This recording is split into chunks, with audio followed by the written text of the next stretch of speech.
Hey guys, welcome back. It is part 3 of the Tombs of Amascut invocation guide, run, walkthrough, whatever you want to call it. Today it is the 350 invocation run. Let's pretty much get straight into it, okay? So, the gear is going to be a little bit more upgraded for this video. So, the difference from the last time is we had a Zamorakian Huster. Today it is going to be replaced with an Osmontan's Fang. I've got that in my inventory there. I'm also very conscious that this weapon is obtained through this raid, and that not everyone is going to have that. This raid is still easily completed with a Zamorakian Huster, but if you're going to do that, you might not want the time invocation on because it does take a little bit longer. The second upgrade is I have got the Bowfa. We have ditched the Dragon Crossbow. Once you start getting to the 350 plus, the Dragon Crossbow starts to fade off in its ability. It hits so many zeros. So at this point, we're starting to upgrade the gear. 350 plus, Bowfa and your Fang are going to be your main items that you can use. You can use lower gear. As I said, you really can do this with a Dragon Crossbow, and you can do it with a Huster. But my recommendation is to have start upgrading your gear at the 350 plus invocation raids. With that, the magic gear remains the same.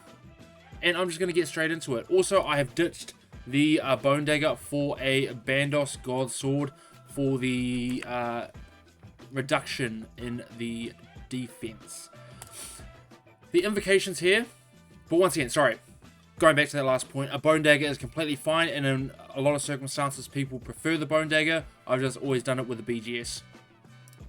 These are the invocations that we had for the 300, exactly as they were in the last video.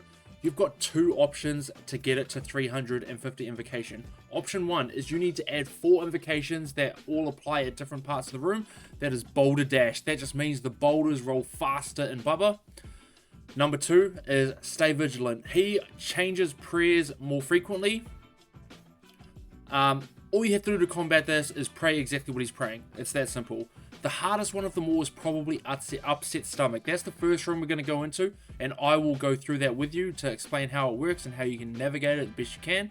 Upset Stomach is the third one, and then the last one is you will be upgrading from Softcore Run to Hardcore Run. 1 life.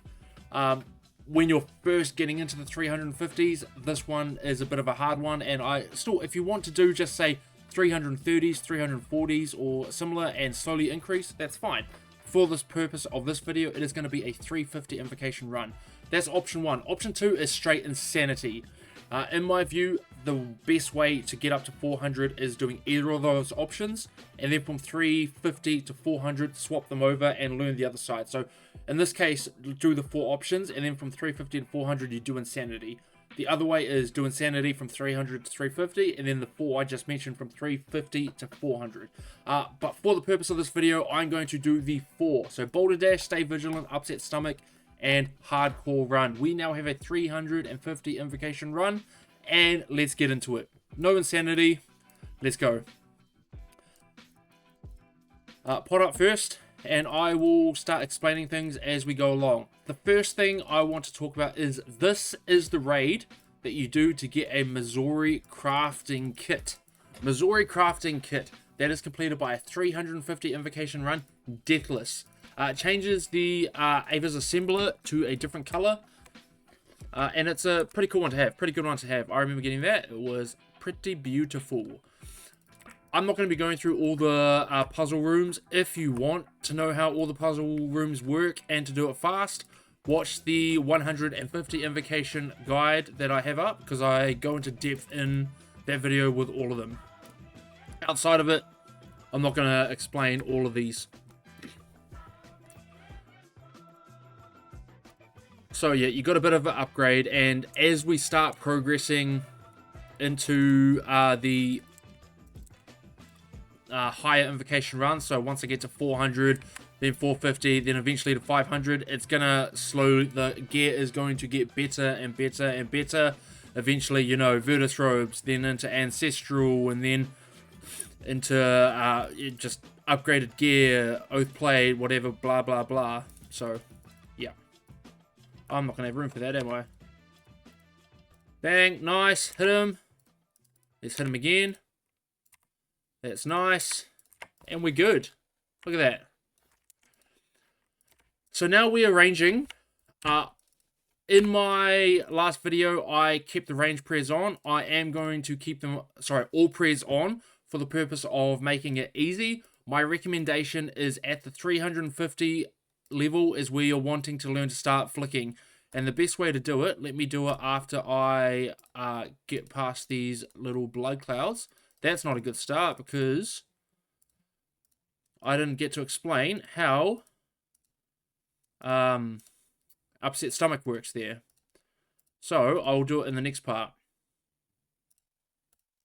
So flicking, there, turn it off. Ready, boulders coming down, turn it back on. Turn it back off. It just preserves prayer, saves your prayer points. When you get to the higher raids, when you get to pretty much the 500 raids, it's almost a necessity to learn how to prayer flick. I'm not necessarily saying learn how to do it in this raid. I am definitely saying that you want to start learning how it works. Try to incorporate it where you can. It's really beneficial. It saves your prayer pots. It's real good. Definitely hard to do at first. You will take damage because you're not used to it. But once you get it down, it becomes just second nature. Now, let me explain upset stomach. I've already had 2 phases that I haven't explained how upset stomach works. I'm going to explain it now. The best thing you can do for upset stomach is stick in this area right here. What that does is it makes none of these acid pools here. Most of the time, no acid goes in this area, as you can see right here. So, you can use it as a safe spot. Stick in here all the time, and you are pretty much safe whenever he is going to do a special attack. So in this case, I'm going to stick up here and show you exactly what I mean when he does the last one. And my advice is pretty much stay up here most of the raid. Ready? I'm just chilling up here, and once again, it's chill, it's free, it's no issues at all. That's part 1 of upset stomach. Part 2 is the boulders. So the phase that just happened where you have to push these jugs into the rock to break it, it's more precise. They don't explode into the same degree of level as they do without upset stomach. When you don't have upset stomach, you can pretty much hit them and they explode a whole area. They clear a big area. That is not the case with upset stomach. It only does it by a 3x3, so you need to be very precise. I'm going to put an example up on the screen on how to do it correctly because I didn't go through it too well in this. Here it is, and it's a save point right here. Your goal with upset stomach is to identify the correct jug that will obliterate the acid pools and give you a safe spot behind the rocks. Majority of the time, there will be a good jug to use on the south side, such as this example, which is a good reason why I sit on the south side majority of the room. Just hit the rock, turn your prayers off so you can preserve prayer, and bang. There. Oh no. That's okay, that's why we brought the Sandfew serums. And so that is how you complete upset stomach. Well, you need to be very precise with what rocks, what jugs you're pushing into the rocks. The best advice I can give is chill. Don't make any sudden movements. Figure where the rock is that you want to get behind. See where the jug is. What is the best jug for you to attack so you can complete that purpose effectively. Best thing to do. And that is coming to the end. End of Zebak. How chill and how easy was that? Pick up your pot and keep going. The hardest part about that is definitely upset stomach. All you have to do, stick in the south side. Stick in the south side when you're conscious that a special attack is going to happen. And step number 2, when he does the special attack that has the jug that you have to push into the rock, you need to just analyze it and figure out what is going to be the appropriate rock for you to want to sit behind. What jug can you push into the correct rock? Zebak is done. 5 minutes. Look at that. Good time. Let's go straight on to Kefri. This is a level 1 Kefri. Level 1 Kefri, chill. Nice and chill. You don't have any major things to worry about with a level 1 Kefri. When he shoots his main attacks, you've got heaps of time to avoid them. A level 1 Kefri, though, means that Aka and Bubba have both leveled up, so they will be level 2. So there is a good chance I'm going to have a high level Bubba at the end of this. But that's okay. It's all good, especially with the new changes. I'm going to super combat here, and we're going to go straight into the Kefri room because we're on a timer.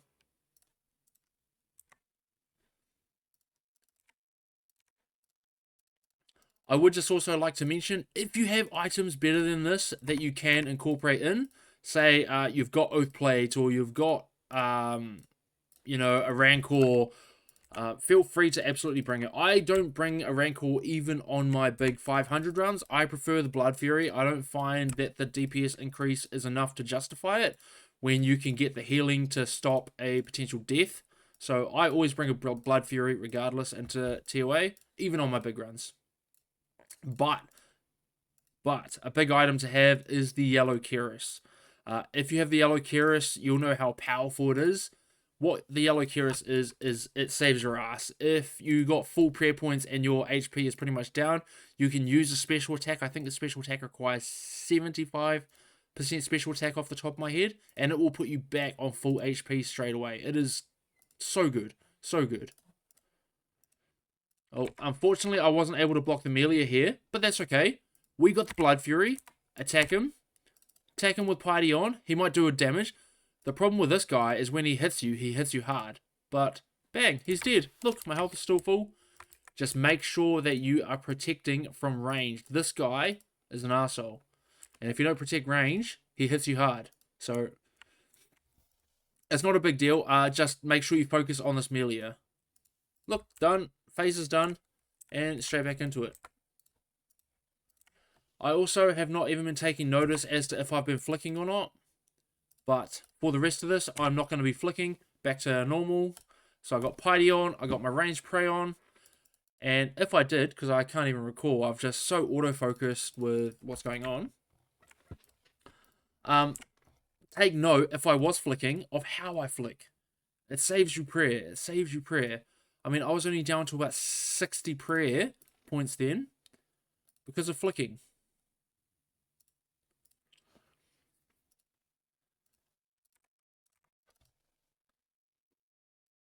Okay.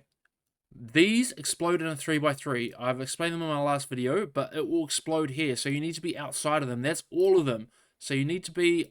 That's a safe tile there. And we're on to the next phase already. This is going fast.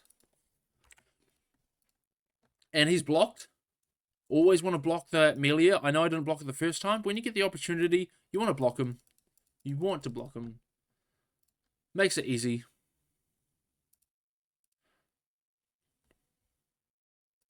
A little cheeky tip that I'll add.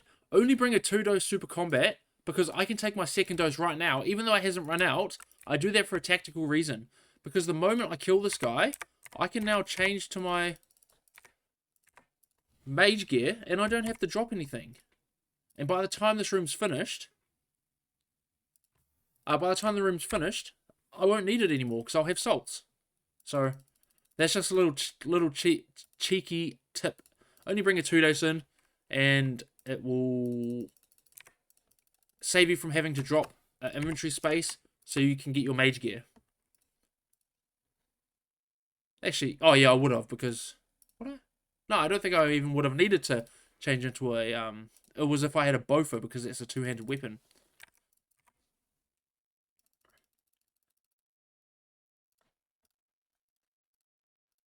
So these are your safe tiles.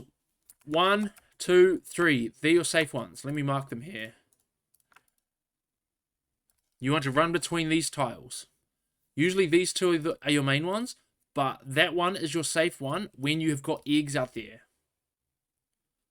Oh, there we go. The swarm. Your number one priority in this room, outside of praying, is not getting dung to kill yourself. So if I was being silly, let me show you an example of being silly. Only because it's coming to the end of the room. If I stand here,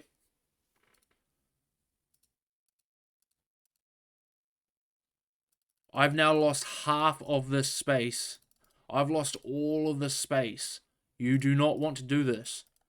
Especially if you're in the early stages of the room.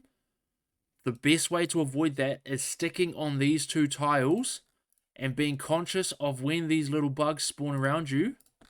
So I'll just stick there, and you'll see the bugs spawn around me very soon. There, the bugs. That means he's going to throw me away. When you see those bugs, you need to run that way, and you can create that nice formation that I made over there. And look how easy is that? Kefri is done. Kefri is done. Chilled. I'm going to get rid of that 2-dose pot. And let's grab some power. Power. Level 2 Uka. A level 2 Uka means 5 specials on the memory. 5 specials. How it works is level 0 and level 1 mean 4. Level 2, level 3 mean 5. And then level 4 and level 5 mean 6. 6 memory skips. But for a 350, you shouldn't have to do any more than a level 2 or a level 3. Possibly a level 3. But it's okay.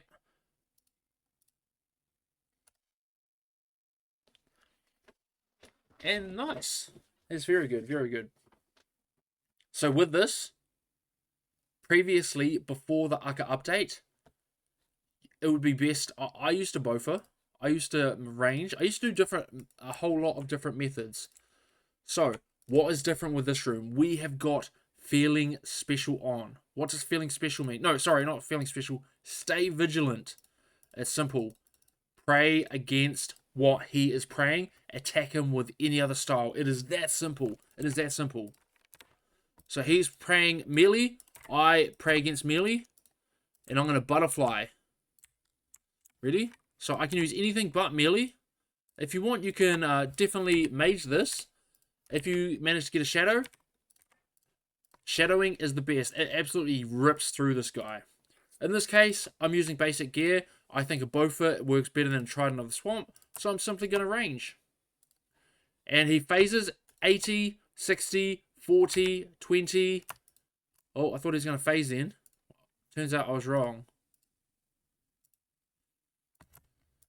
So he's at 81%. The moment he gets to 80, there's little shadows.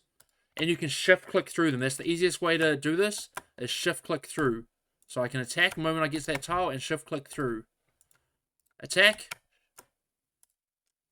Attack, shift click through. Attack, shift click through. So you want to attack on the south and the... Oh, hold on. So he is now praying against range. I need to pray against range. I can attack him with any other style. Any other style. In this case, let's melee him. We can just chill.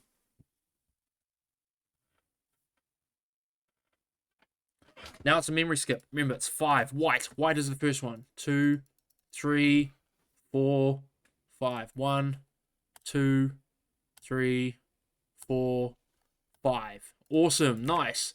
And now he's protecting from mage. That's the order. It goes melee, range, mage. So I can do anything outside of maging. In this case, I'm going to go back to my Bowfa, because I think the Bowfa is the strongest when you don't have a shadow. So I'm just going to Bowfa him. Keep hitting, keep hitting. And I'm about to get the next phase. Watch out for these tiles. Just stand still. When you turn black like that, just stand still. Just stand still. It's the best thing you can do. Use something that's not melee, and you'll be fine. I'm no longer looking black, so I can keep going. Little tip here. Attack while this is happening. Just make sure you know what tiles you're needing to go on. Chill. Okay, now he is protecting from range. So once again, because of stay vigilant, so I cannot attack with range. Even though Bowfa I consider to be my strongest part during this phase, I can't use it. So I have to use something else. But I can change back. Oh, didn't have my defender equipped. I can change it back to Bowfa if I want, but I don't have to, because he's only protecting against that one spell that you just need to match it. When he's maging, you protect mage. That's simple. I do want to change. Oh no, it's gonna hit me. I do want to change to a something that can hit him from far, because I know the memory skip's gonna come up.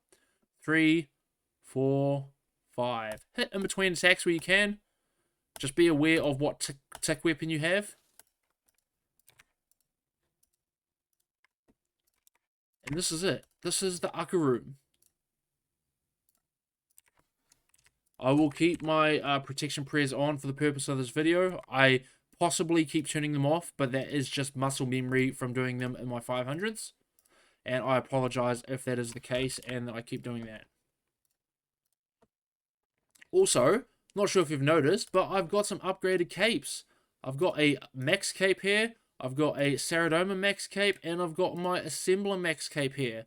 I know this is a Fire max cape. I don't want to talk about it. It's probably time for me to do Inferno sooner rather than later. But that is not the purpose of what we're talking about right now. That is on the cards to do. Just keep doing this.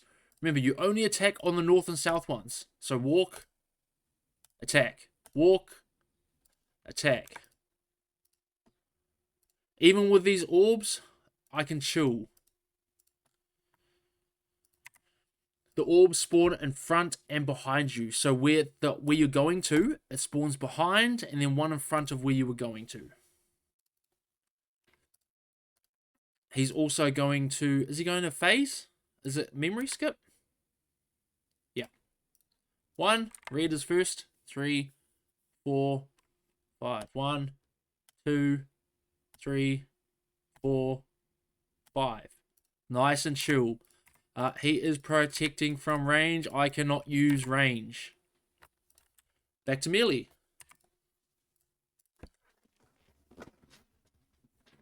Uka room's probably the hardest to learn, in my opinion. But once you get it down, Uka is actually a pretty chill room. Especially with these two invocations on. Feeling special. Stay vigilant. Once you get the hang of them, chill.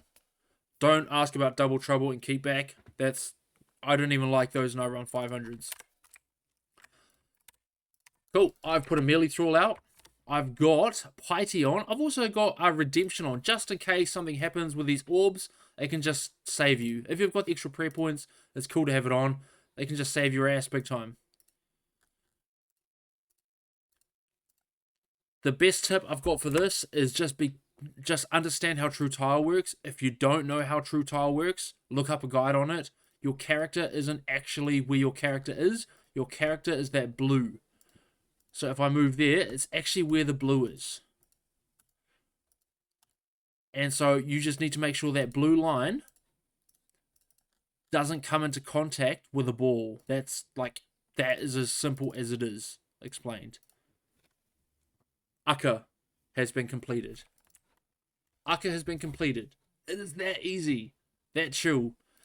Okay, I'm going to get into a combination of a few different gears because of this room. Bit of this, bit of that.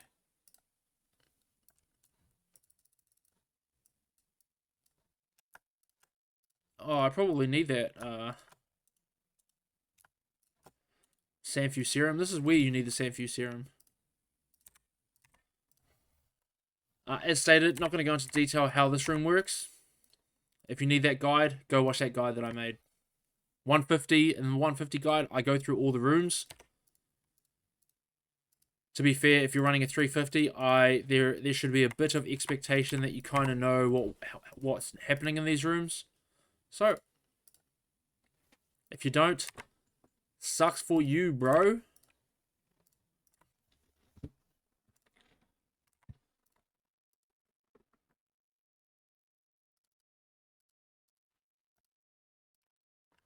I hope I made that Uka kind of okay. And we have already tackled... Did we tackle 2? Yes, we have. We've tackled 2 of those new invocations already. We've tackled Upset Stomach. And we have tackled Stay Vigilant.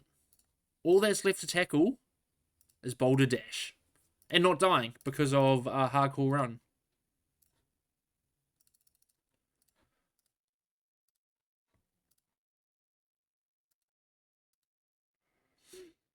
Use these little assholes to blow everything up. Makes life easy. Bang. Simple. Use them. Use them. It's very good. And that is the monkey room.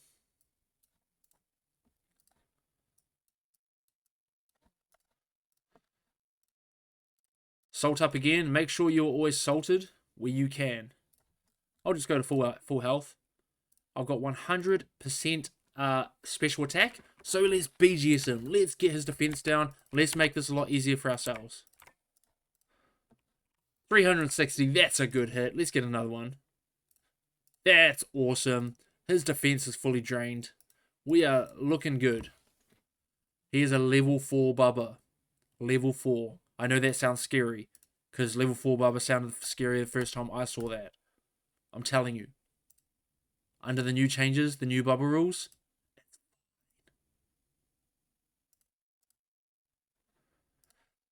I made a mistake there. So with the new Bubba rules, my advice is to always range the baboons, as you saw me do to the second one, to stop exactly what just happened then. I didn't need to go over that banana, and it was just a little bit arrogant of me to do so. This is Boulderdash. These boulders come down a lot faster. That is Boulderdash completed. Let me slow that down for you, okay? So this is Boulderdash. These boulders come down a lot faster.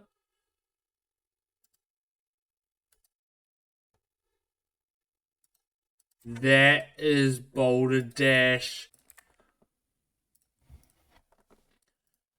So, Boulderdash. You need to be in a good position, ideally in the middle of the room. One of these tiles here, one of those tiles there, before the line comes down, I'll show you in the next one. I will do another one and make it easier for you. My advice is Boulderdash. So, I showed you in the last videos how to do it slowly.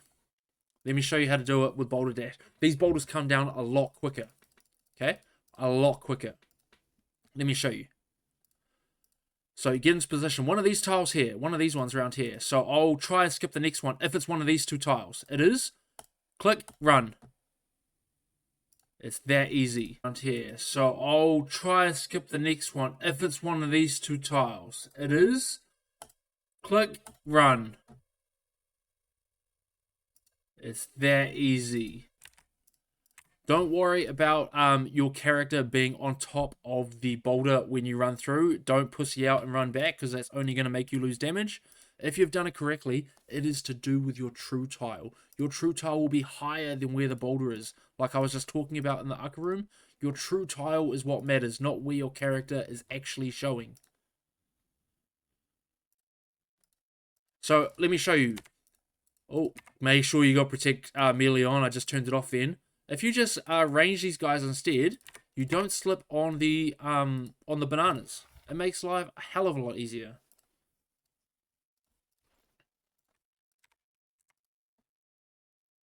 And we've almost come to the end of the Bubba room. This is going very smoothly.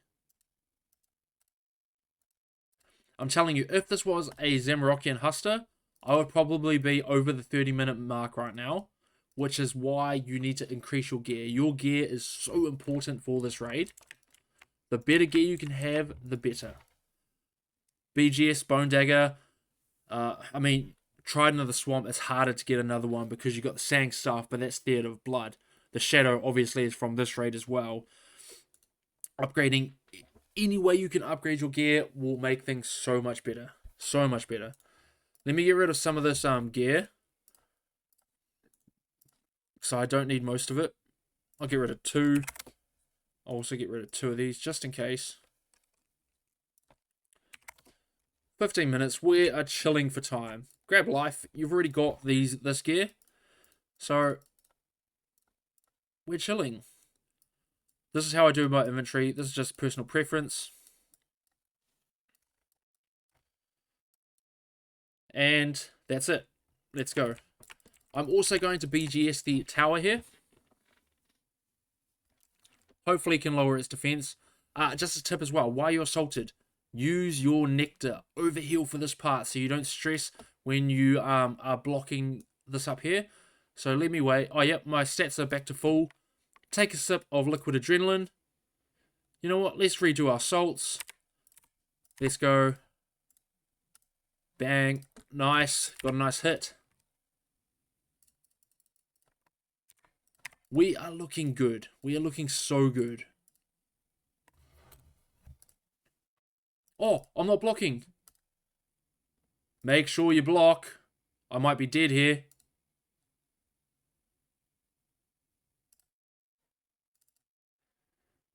I'm not. You like that one? You like that one?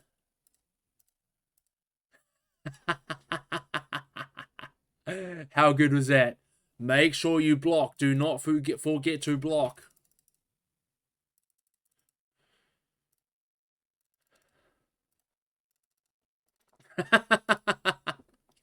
That's so funny.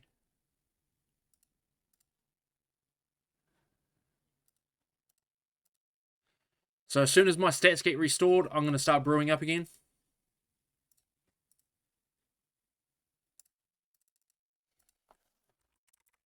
I almost forgot to block. Wouldn't be the first time. You know what? I'm actually just going to, if this hits me. No, it didn't. I'm just going to use Ambrosia anyway. They're there to be used. And the first step is Mage. They are there to be used. So when you need to use them, absolutely use them.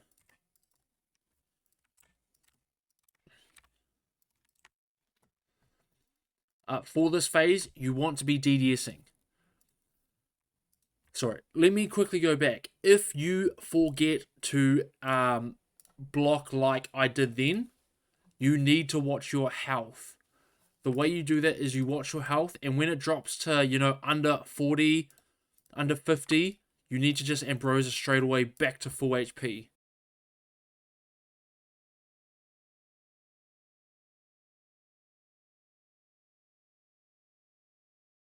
That's how I managed to get back to full HP then. But the simplest way to do that is stand there and block the orbs from getting to the obelisk. Oh, about to phase.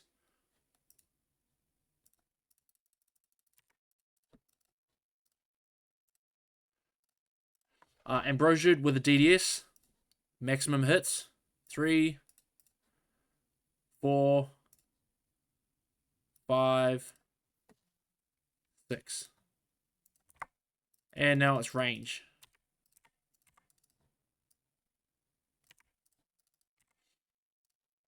So I know that might look cool, but you don't want to be doing that as a regular thing. That is just something I've done through a little bit of experience. But make sure you block it directly after you BGS or Bone Dagger it. That's not a situation you want to be in. Sorry, back to this. Special attacks. Be careful of where the obelisk starts doing its little lightning strikes and whatnot, because those are special attacks that you need to be very conscious of. DDS again.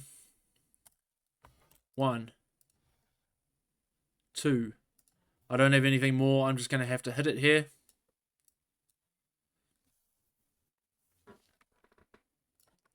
You also can flick this if you're low on supplies. It's going to be a 3 down.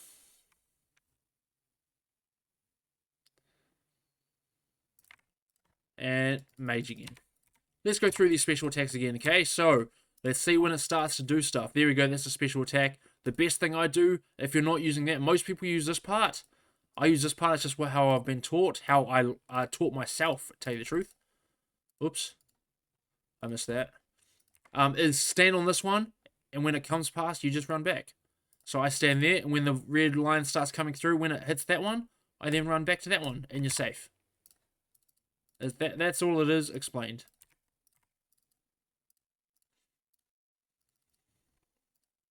I can't believe I did that with the obelisk. That is so funny. Make sure you're always overhealed. Remember, your salts will bring your stats back up to full, so it is completely fine to use your Ceridome and Brews, or nectars as they're called in this.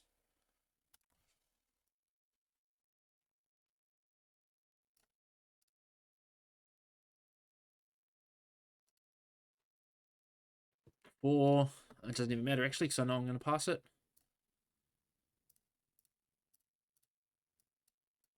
Nice. Am I still? No, I'm not. I missed.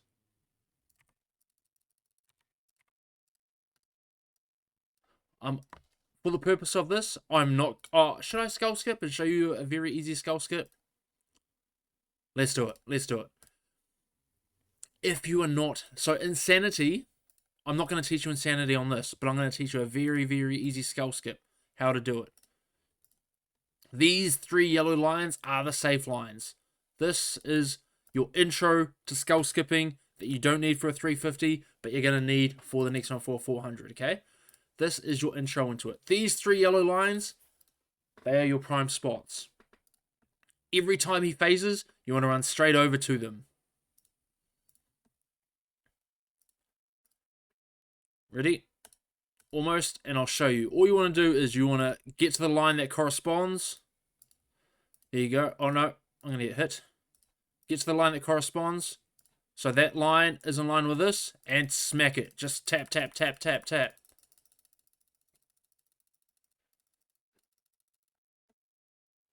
And you're still alive. He does all those attacks. That is called skull skipping.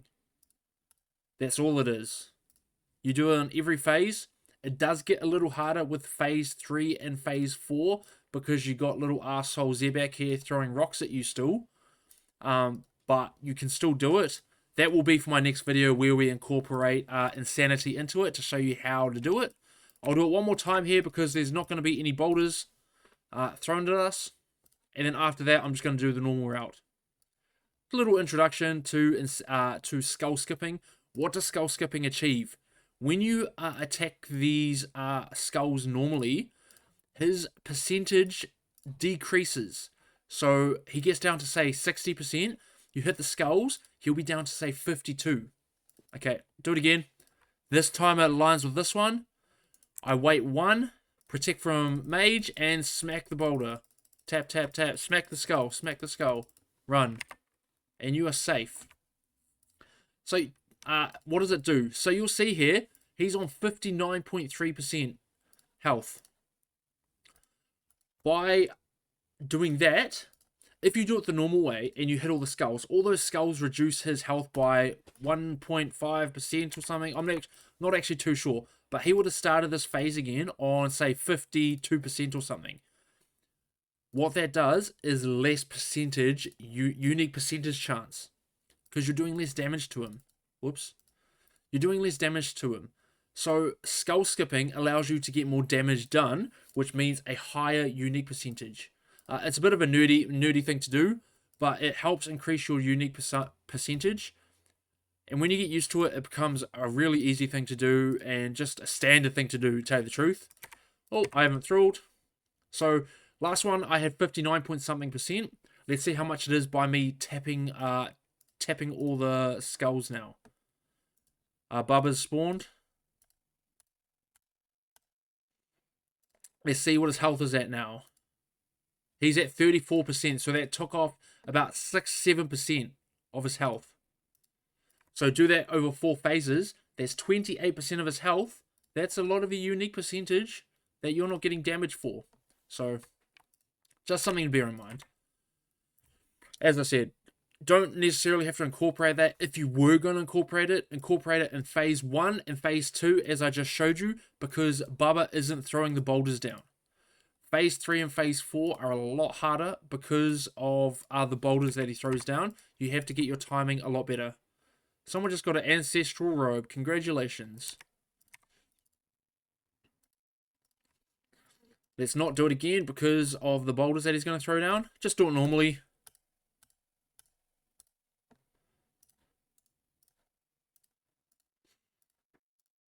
Whoopsie.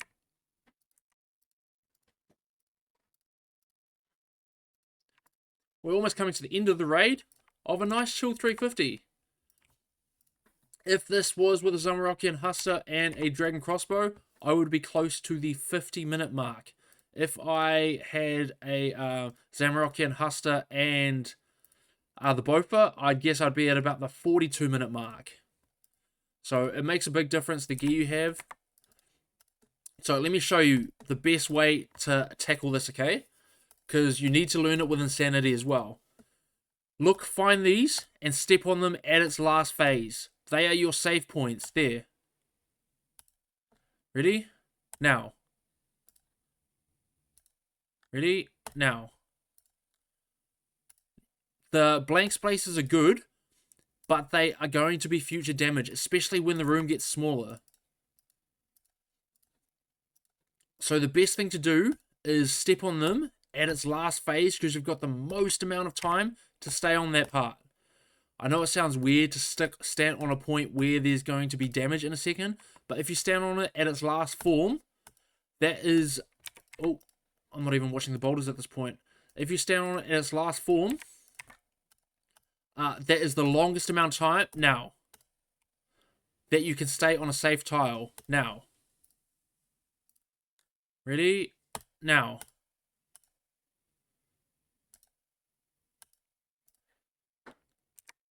I should be watching the boulders. Now. That's how to do this part. And that's how you start learning it at a high level. These are shadows. They look like enemies, but they are your friend when you use them correctly. I'm going to take damage here. Alright, let's finish this off. And that is a 350 invocation run. Good luck. 5.42% under the new mechanics. Let's pull something nice. Come on. Never lucky. Anyway, let's check the chest. Something good.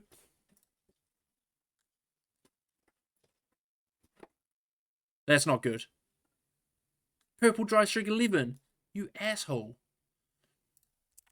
Anyway, that is the 350 invocation run.